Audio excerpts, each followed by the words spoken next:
My parents skipped my wedding to go to my sister's lunch. After a lifetime of being in her shadow, I finally did something they never saw coming. I'm Emily, I'm 27, female. Growing up as the younger sister, I've always felt like I was in the shadow of my older sister, who's 29 now. From the start, it seemed like she got the lion's share of attention and praise from everyone in our family. She was the firstborn, the older daughter, and in many ways, it felt like she got the better end of the stick in pretty much everything. For the longest time, I tried to convince myself that maybe I was just imagining things. Maybe I was just being too sensitive or seeing conflicts where there weren't any. But as the years rolled by, all these little moments of disparity between how we were treated started to add up. It became increasingly clear that my feelings weren't just figments of my imagination. I wasn't making it up. My sister really was the favored child. It didn't matter what the situation was. She always seemed to get the benefit of the doubt, even if she did something totally out there,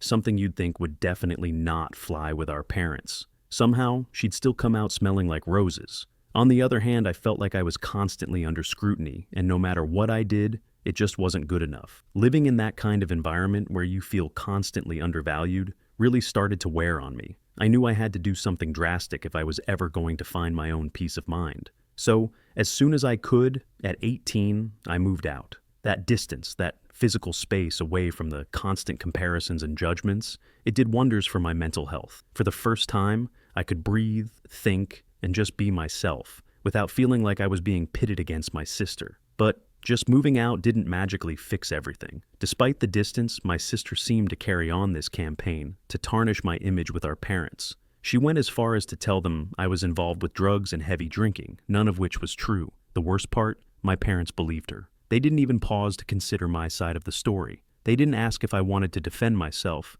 and when I suggested taking a drug test to prove my innocence, they didn't care. They had already made up their minds. That was a huge blow. It's tough when your own parents take someone else's word over yours without even a second thought. That whole ordeal just cemented my decision to keep my distance. So, I went no contact with my parents for about 2 years. Cutting them out was not an easy decision, but it was necessary for my well-being. During that time, I really started to put my life together without the cloud of family drama hanging over me. I focused on my career, built a life with my boyfriend, and generally did things that made me happy, things I couldn't have done if I'd stayed entangled in all that negativity. Living independently, I found happiness and success on my own terms. It felt liberating to make decisions without worrying about being unfavorably compared to my sister or dealing with unjust accusations. It was like I could finally enjoy life without the weight of unfair expectations and constant scrutiny. In those years of no contact, I grew a lot as a person. I strengthened other relationships, made new friends, and, most importantly, I learned a lot about myself, about my strengths, my resilience, and how much I could achieve when I wasn't constantly being put down. I wasn't on speaking terms with my parents. We hadn't talked for months. But then I got this news that really shook me. My dad was hospitalized. Despite everything that had gone down between us, I felt a strong pull to be there for him. I've always believed that you shouldn't treat people poorly just because they might have treated you poorly. Instead, I try to treat people the way I aspire to be, regardless of their actions. So I decided it was my duty as a daughter to show up for my dad in his time of need. During his hospital stay, I reached out and we slowly started talking again. It wasn't easy, but it felt necessary. It was like we were cautiously mending the fragile threads of our relationship. My sister, however, wasn't thrilled about this at all. She seemed wary, maybe even a bit threatened by our reconciliation. But I was firm about my decision to reconnect with our parents. I was standing my ground this time. As things started to look a bit better between us, my parents opened up about another issue. They were facing some financial troubles. Maybe it wasn't the smartest move, but I decided to help them out as much as I could. In my head, I thought that by stepping up where my sister had stepped back, maybe they'd start to see me as an equal, not just the second choice.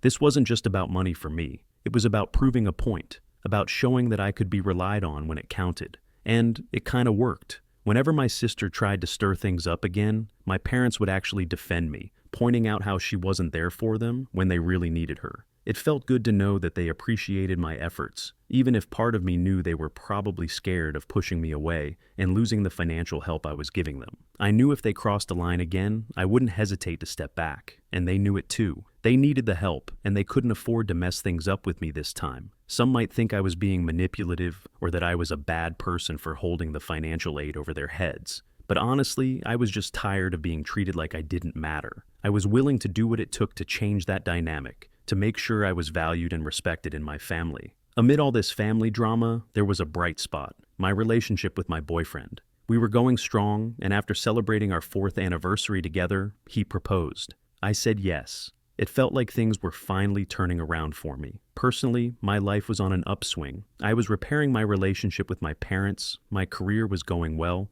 and now I was engaged to the love of my life. We started planning our wedding, and everything seemed almost perfect. Well, almost perfect except for one thing: my sister. She couldn't hide her surprise, almost disapproval. That perfect except for one thing: my sister. She couldn't hide her surprise, almost disapproval, that I was getting married so young, especially when she herself wasn't even married yet. Her reaction was a bit of a downer, but I wasn't going to let it dampen my spirits. Everything was lined up beautifully for the future. I had managed to establish a somewhat symbiotic relationship with my parents, where we were all getting something we needed from each other. My job was rewarding, my personal life was blooming, and I was excited about what lay ahead. My sister's feelings about my marriage were just another hurdle, but not one that could stop me from moving forward and embracing my happiness. My sister has never really had what you'd call a stable relationship. None of her romantic ventures have lasted more than a year, so it's no big surprise that she's not married yet. But despite her own lackluster love life,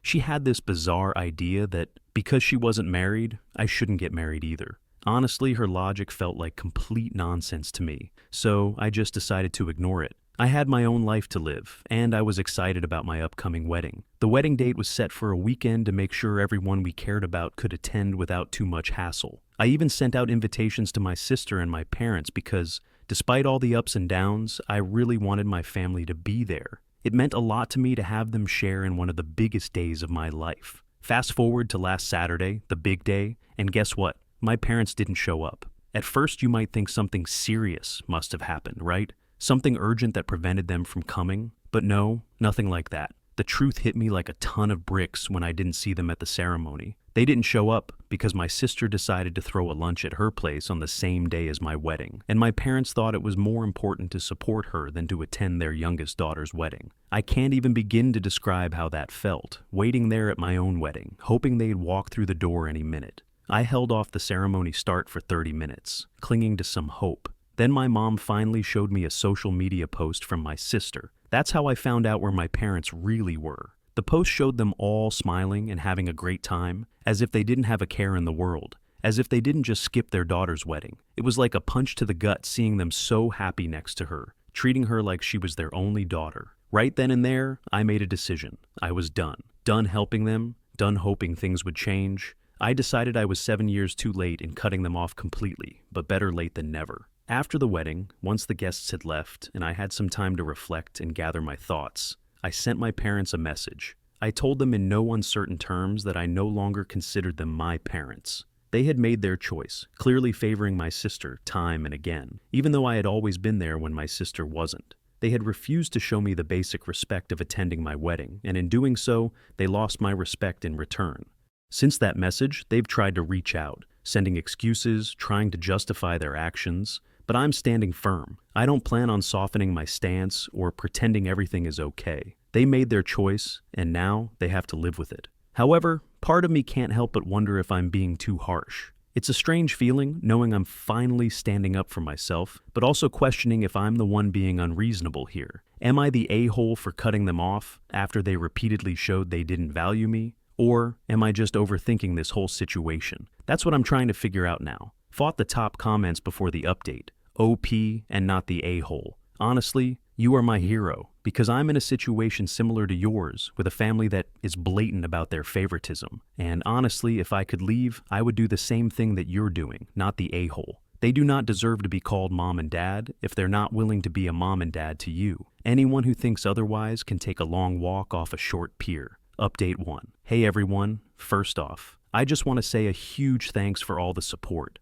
It's been a whirlwind, and having you all by my side has meant the world to me. Sorry for the delay in updating you. I was off on my honeymoon, soaking up some much-needed joy after all the drama. I just got back yesterday, and I felt it was time to fill you in on everything and sort through my thoughts. Coming back to everything, I still strongly feel that I'm not in the wrong here, but hearing you all confirm that really helps. It's one thing to believe in your own actions, but having that external validation, it's comforting, really reassuring. Since the wedding, and after making the tough decision to cut ties, I've been pretty much ghosting my entire family. They haven't stopped trying to reach out though. My inbox is full of messages from them. Texts, emails, social media, you name it. My sister and my parents keep insisting they did nothing wrong and that I'm just overreacting to the whole situation. Honestly, it's exhausting just to see their names pop up on my phone. The financial aspect is another sore point. My parents are especially upset that I've stopped helping them out with money. They're well aware that my sister isn't going to step in and cover for them. She's never had the means or perhaps the inclination to help financially. They took it for granted that I would always be there, wallet open, regardless of how they treated me. But that's not the case anymore. I've shut that door, and I plan to keep it closed.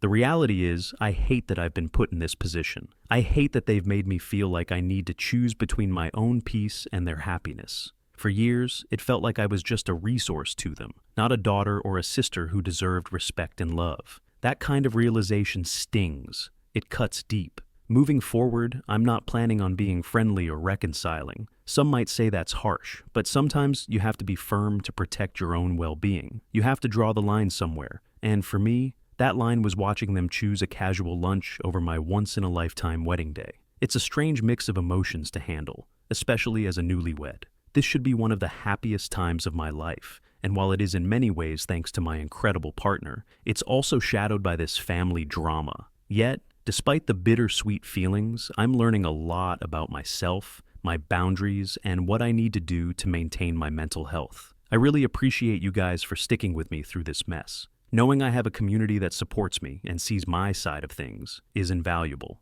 It makes the tough decisions a little easier to stand by. So, thank you. Truly, you've helped more than you know. Update 2, so it's been about 3 days since my last update. Things have been pretty hectic. Yesterday, something unexpected happened. My mother showed up at my apartment. I really wasn't in the mood to deal with any family drama, especially not hers. But according to my neighbors, she had been waiting outside for hours. By the time I got home, they mentioned seeing her pacing back and forth, looking pretty anxious. Given that she'd been out there for so long, I figured maybe she had something important to say, or maybe she was ready to make some amends. So, with a heavy sigh, I decided to let her in. In hindsight, that probably wasn't the best decision. No sooner had the door closed behind her than she launched into a tirade. She started by accusing me of being a massive jerk for painting them as the villains. Her words stung, especially because they twisted the truth so much. She continued, saying that just because I'm married now doesn't mean I should forget about my real family. According to her, I should still prioritize my parents and sister, treat them like my family. I couldn't hold back. I told her that her idea of family would hold some weight if they had ever treated me like I was actually part of the family. But that wasn't my reality. Every time I needed them, I was treated like an afterthought, like I was useless. Her showing up now, pretending to care, it felt so fake, so forced. Why now? Why pretend to care when every action they've taken showed the opposite? I also brought up the wedding day, the day she and my dad chose my sister over me. I tried to make her see how much that hurt me, how their actions spoke louder than any words could, but it was like talking to a brick wall. My mom was so entrenched in her own perspective that she couldn't see how her actions could be seen as hurtful or wrong. It was frustrating and sad to witness. She genuinely didn't believe she had done anything wrong. Instead, she insisted I was the one overreacting. The conversation was going nowhere. I was getting nowhere with her, and her refusal to acknowledge any fault was just making things worse. Finally, I'd had enough. I told her that if she couldn't come to terms with the fact that she had consistently chosen my sister over me, and if she wasn't ready to make some real changes in how she treated me, then she shouldn't bother contacting me again. Her response? She called me crazy. That hurt, but I was so done. I stood my ground and told her that if that's truly what she believed, she should leave and not come back. The door closed behind her with a finality that felt like it could be the end of our relationship for good. It was a tough, emotionally charged confrontation. And after she left, I felt a mix of relief and sadness. It's hard cutting ties like that, feeling like your own mother doesn't get you or even wants to understand you. But at the same time, there's relief in standing up for yourself, in setting boundaries that protect your peace. Now, I'm just trying to process everything, figure out where I stand, and how to move forward from here. It's not easy, but I believe it's necessary. So, am I the a-hole for handling it this way? Or am I just finally taking the necessary steps to protect my own well-being? That's what I'm trying to figure out. Update 3. Hey everyone, thanks so much for hanging in there with me. It's been a minute since I last updated y'all. I really appreciate all the support you've given me, especially after I decided to cut off my parents. Your encouragement means a ton during this tough time. So here's what's been going down since we last chatted. I haven't spoken to my mom since our big blow-up. Things ended pretty badly, and we haven't patched things up. My dad has been trying to get in touch with me too, but I've been ignoring his calls and messages, just not ready to dive back into that mess yet. And then there's my sister. She actually hit me up on social media telling me to grow up and stop overreacting. According to her, the lunch she hosted on my wedding day was super important, and she feels that family members sometimes need to make sacrifices for each other. I mean, really, on my wedding day? I shot back the same thing I told my mom. I've been super clear and consistent with all of them. I'm all for having a healthy relationship with my parents, but it's gotta be a two-way street. They need to show they're willing to make an effort too. I can't be the only one trying to make things work. It's just too exhausting, and honestly, it's not fair. So, unless they're ready to step up and put in some real work to fix things, I'm standing my ground. I'm not gonna keep carrying all the emotional weight of our relationship on my shoulders. It's about time they started pulling their weight too. In the meantime,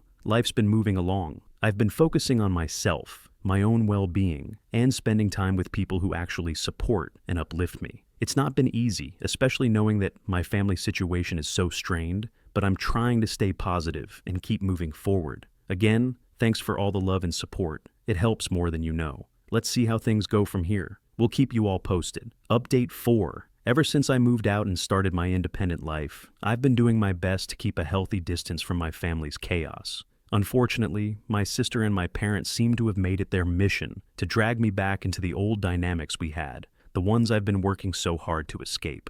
Starting with my sister, who recently decided to reach out not with an olive branch, but with a demand for a substantial amount of money. Apparently, she has come up with a business idea and concluded that because I have managed to carve out a stable life for myself, I should fund her venture.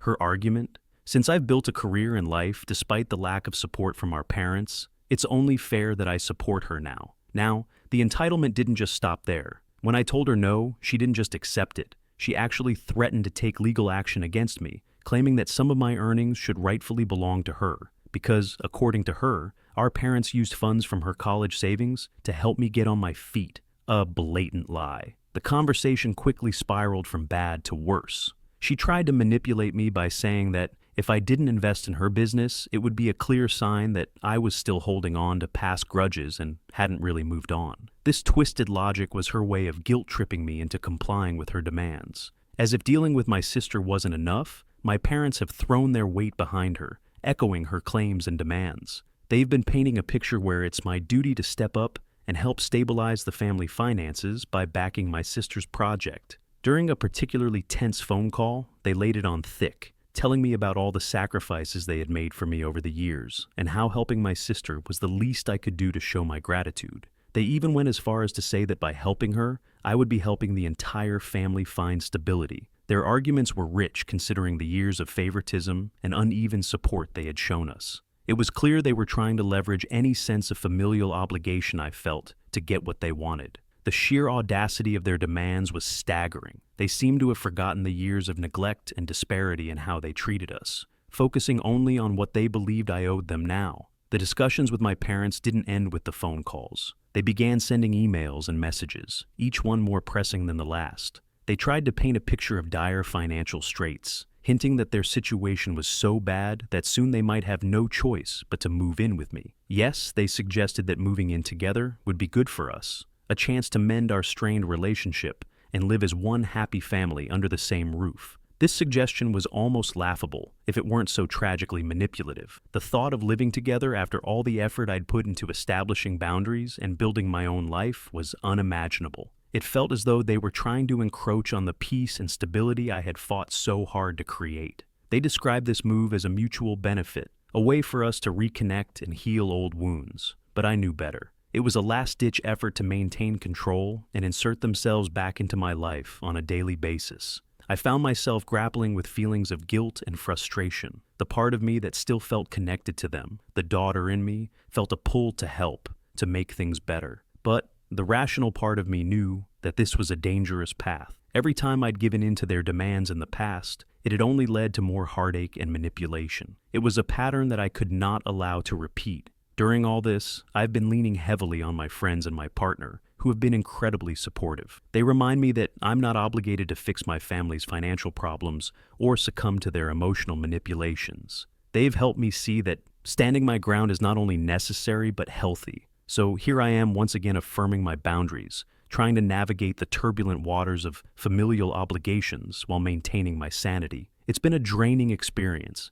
and each interaction leaves me a little more weary than the last. But I am resolute in my decision to not give in to their demands. To anyone reading this who finds themselves in a similar situation, know that it's okay to choose your well-being over familial pressure. It's okay to say no, and it's okay to protect your peace, even if it means making tough decisions that others might not understand. Thanks for letting me vent and for all your support. It's been invaluable in helping me stay strong. What do you think about this situation? Am I handling this the right way, or is there a different approach I should consider? Your feedback and shared experiences are always appreciated. Update 5. Hello again, everyone. As always, your support has been a lifeline during these turbulent times with my family. It seems each time I write, the situation has grown increasingly complex, and this update is no exception. Since we last talked, the dynamics have intensified with my family, particularly with my sister and parents. I had hoped that establishing clear boundaries would help them understand where I stood,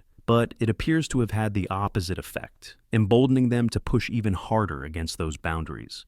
The latest development came in the form of an email from my parents that was more forceful and demanding than anything I've previously encountered. They've concocted a detailed claim that they are entitled to a portion of my earnings, stating that their investment in my upbringing and education entitles them to share in my success. The email included an itemized list of all the expenses they have incurred over my lifetime, including some particularly petty items like holiday gifts and birthday parties, calculated down to the last penny. This move was shocking and disheartening. It's difficult to see the people who raised you reduce your relationship to a series of transactions. Their message didn't just stop at financial demands. It was also filled with emotional manipulations, implying that if I didn't comply, I would be responsible for their impending financial ruin, including the potential loss of the family home. They suggested that by not helping financially, I would essentially be turning my back on the family and everything they stand for. Meanwhile, my sister has taken a different approach to apply pressure. She has started a campaign on social media, posting vague but pointed messages about the importance of family support and unity during tough times.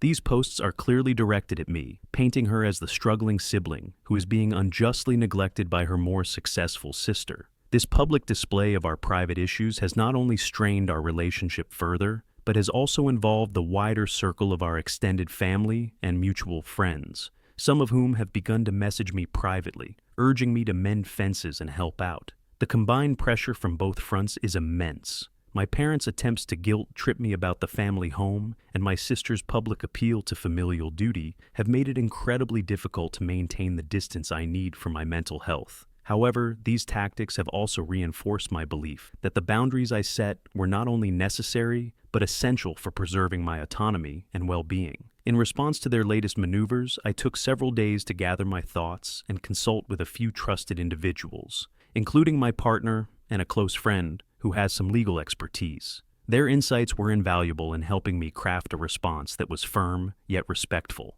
I replied to my parents' email with a detailed message of my own. I acknowledged their feelings, but reiterated that my financial independence is just that, independent. I explained that while I am grateful for their role in my life, I am not an investment, and it is unreasonable and unfair to treat me as such. I also addressed the issue of the family home, expressing sympathy for their situation, but clarifying that I am not responsible for their financial decisions or the outcomes of those decisions. Regarding my sister's social media campaign, I decided to reach out to her directly through a private message. I asked her to respect our privacy and keep our financial disagreements off public platforms. I expressed my willingness to discuss our issues privately, but made it clear that I would not engage in a public debate over personal matters. To safeguard myself against potential legal threats hinted at by my sister in her messages, I consulted with a lawyer. The lawyer confirmed that there is no legal basis for my family's claims to my earnings and advised me to keep thorough records of all communications with them. This step,